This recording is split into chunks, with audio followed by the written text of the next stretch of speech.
I wasn't sure what to say to him. What's the reason behind it? If you could explain that to him. Yeah. Like why? So Muhammad, like why is that? It's like the first every guy Like, you have like a Christian. Why do we have Muhammad? Yeah, so Muhammad, as you know, is the prophet of Islam, yeah, the final prophet, which we believe came to crystallize the message. He's not a prophet. Yeah, he came to crystallize. Say in the Quran he is a prophet. Yeah, it says Muhammad Rasulullah in Surah Al-Fath. He doesn't say that he's a prophet. Oh, he does say Muhammad Rasulullah, it says it. Chapter 48, yeah. Yeah, chapter 48, the last verse. The messenger is one, prophet is No, it says it in the Quran. He's unaware. At any point. So we believe that there were prophets that came, okay? All of them came with the same message, which was to believe in a one God and to worship a one God. So we believe in, obviously, like prophets and messengers like Noah and Moses and Abraham, you know. And I'm sure a lot of people from other faiths would believe in the same thing. So they believe that there were prophets and messengers that came. Now, they came to their people and their time, yeah? So, for example, someone like Moses, he came to the children of Israel, yeah? Some maybe 3,000 years ago, whenever it may have been, yeah? Someone like Abraham came a long time ago, maybe 4,000 or 5,000 years ago, whatever it may have been, to tell his people, his community and his time of the message of truth, which is to believe and worship in only one God, not to associate any partners with that God, yes? And we also believe in the final prophet, which is the Prophet Muhammad. Now, the thing which differentiates Prophet Muhammad is that we believe he came for all people and all time. The Quran says, وَمَا أَرْسَلْنَاكَ إِلَّا كَافَّةً لِلنَّاسِ. We have not sent you except for all of human beings, in chapter 34 of the Quran. Is there any question you had here? So like obviously girls don't have this right or something. So why is it? Is it just because Muhammad was? Yeah, he's the final prophet, right? So he's the final one. All the prophets that came before him, they were sent to their communities in their times. He was sent for all communities and all times. He was sent for the black man, the white man. He was sent for the Arab, the non-Arab. You know, he was sent for everybody, right? And that's the reality. So we say that all prophets came with two things, fundamentally, yes? They came with the message, and they also came with some evidence to prove that they were prophets. So in the case of all of the other prophets, you might have read in the Bible, for example, that, you know, Moses split the sea and all those things.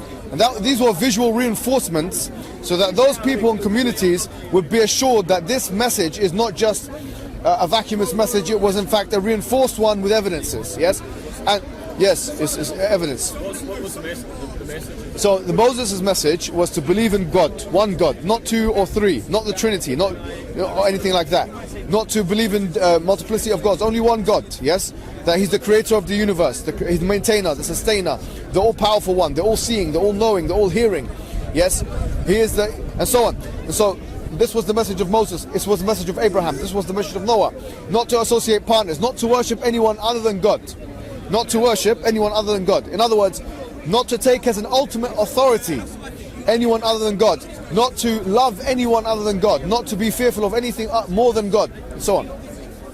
So that's it. I think you were saying anyone with that name, they can change that name from, like, they can change the name from Muhammad to something. Yeah, you know, look, Muhammad is not, not every Muslim is called Muhammad. Muhammad just means the praised one, yes? Yeah, it means the praised one. Because people praise him. And you know, this is one of the miracles, you know, of the Quran, because the Quran says, وَرَفَعْنَا لَكَ ذِكْرَكَ, that we have raised your mentioning. Yeah, so Allah said in the Quran, because what the Quran is it's a communication between God and the people, yes? And through the messenger of Muhammad sallallahu alaihi wasallam, through the messenger, yeah? And it's the final book, and it has in it all the things we need to know about life. You know, how to eat, how to drink, you know, even how to be with our wife, husband, this and that, whatever, inheritance law, all of the things, everything that you need to be guided with, yes, is in the Quran. We believe in this, yeah? So in other words, the Quran says also, which is quite interesting, وَرَفَعْنَا لَكَ ذِكْرَكَ, that God has raised your name and mentioning, your status. Whose status? Prophet Muhammad's status. And what's very interesting is that even in a country like this, Muhammad is one of the most popular names in the country, isn't it? Yeah, and that's part of that, because actually his mentioning, when someone calls me and says, Muhammad, come here, you know, it's making an implicit reference to Prophet Muhammad, because we're using his name. I was named after the Prophet, you know, and he's mentioned when we pray, for example, when we read the Quran and the verses that so his status has been mentioned in such a way as that now after 1,400 years, yeah, we're still talking about him in a place like this. You still have Muhammad, and then Muhammad Muhammad again, you'd be like Muhammad. Yeah, you could be called Muhammad. You can be. Yeah. So does this all make sense? That there was all these prophets that came to believe in one God and worship told us to believe in one God and worship one God. Does that make sense? It makes sense as well. Even for Christian. Yes. That's ideology. There's one God. There's one God for Yes. forgiveness for. Yes. For bad things. So I'm not going to deny that I have to. Yeah.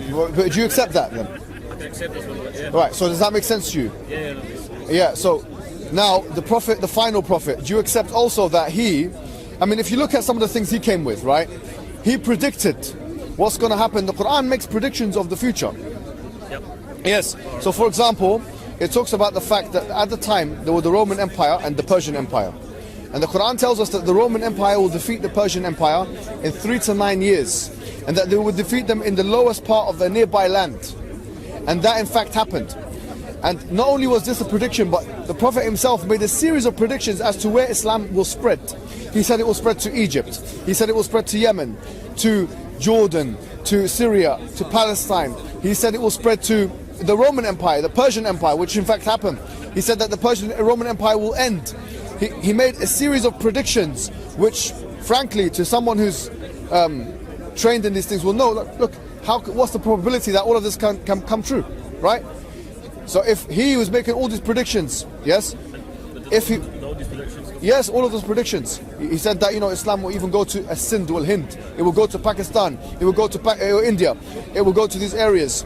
He even made prediction that there will become a time where you'll be riding on suruj, which literally means a thing which you ride. And he said you'll be reclining on them. There will come a time, he said, where you'll be reclining on these things. They're like suruj comes from the Arabic word sarj, which actually means something like a boat, and it referred to the Roman boat, which in fact had wheels on it. Yes, and he said you'll be riding on these things. There'll be a time when you'll be riding on these things and you'll be reclining in them. He said you'll be reclining, and there'll be these seats. You'll be leather seats. He said leather seats. Yes, min jild. He said you'll be Sahih Muslims, Sahih Hadith. You'll be reclining in these things. And he said you'll be driving around, and those women will come out with funny hairstyle, and all these things will come out ala abwab al-masajid, going to the mosques, riding these things.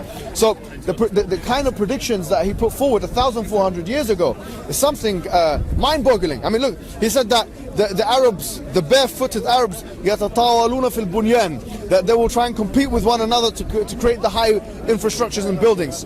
Yes, so we're not talking about some superfluous claims or some weak predictions. We're talking about very specific predictions about what's going to happen, and they all materialize.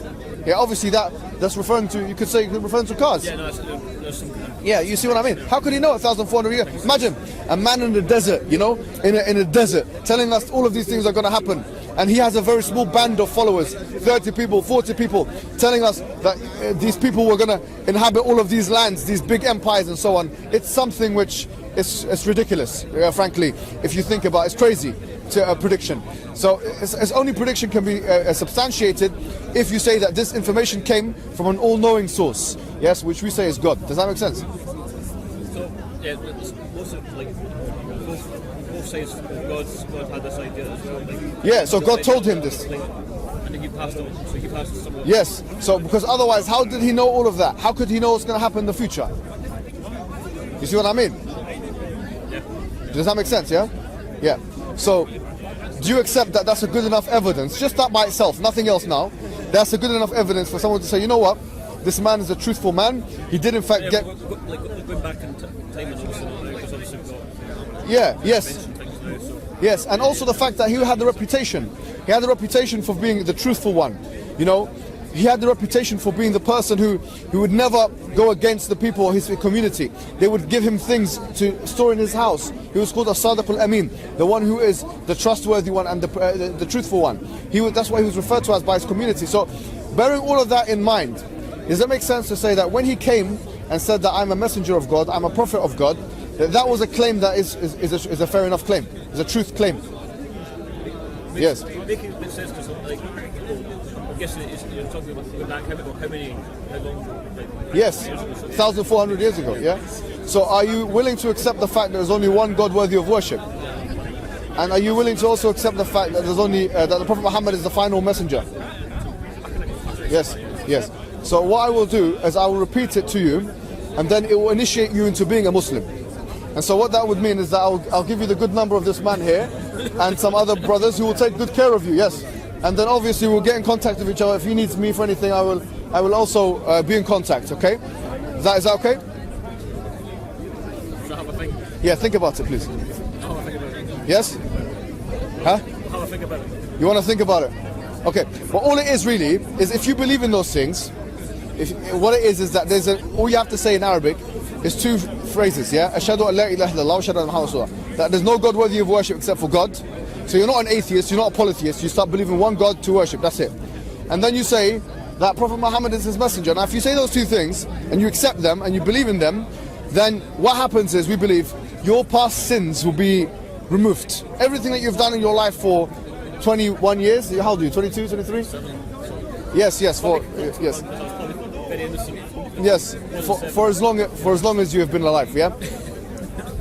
Yeah, all of those things that you've done, they would go now. You no longer have the sins, you'll be clean, yeah? It's like you're a new person. And then you can start your life as a Muslim.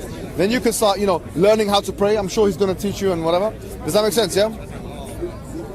I understand. Yes. You have to think about it. No, I'll leave that to you. The brother is here. Interesting. Very interesting. Yes, very interesting. I'm happy that you're if you need anything, yes, please communicate. Yeah, you can be called. Yeah, you can have that. People are called these things. I know some Somali brothers. They're called Muhammad. Abdullah Muhammad. I hear it. I've been said before.